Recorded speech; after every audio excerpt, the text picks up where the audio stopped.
rapporto profondo fra Maria, concepita senza peccato per singolare dono di Dio, e la Chiesa. Lo ha sottolineato Monsignor Tanasini celebrando l'Eucaristia nella parrocchia di Maria Madre della Chiesa a Lavagna. Il privilegio di Maria non la chiude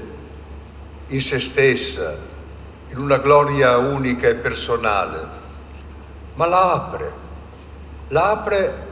al fatto che ella è stata l'inizio della Chiesa, la prima di tutti i cristiani, che sono chiamati ad essere come lei, immacolati, senza macchia, di fronte a Dio.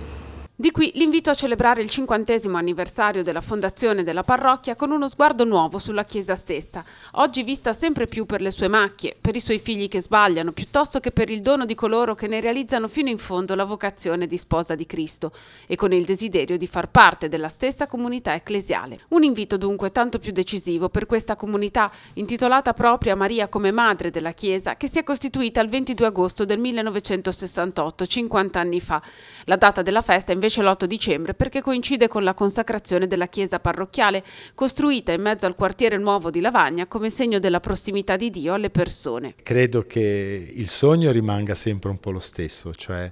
che la Chiesa possa essere il segno della vicinanza di Dio, della prossimità di Dio in mezzo agli uomini, in mezzo alle persone.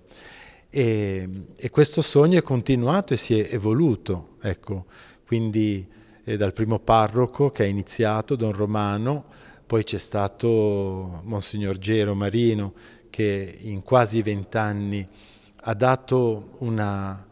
formazione, una forma a questa comunità parrocchiale secondo quello che era il Concilio Vaticano II. E poi quasi 2 anni fa ho iniziato io e il Vescovo mi ha chiesto che la comunità di Maria Madre, insieme a tutte le comunità di Lavagna,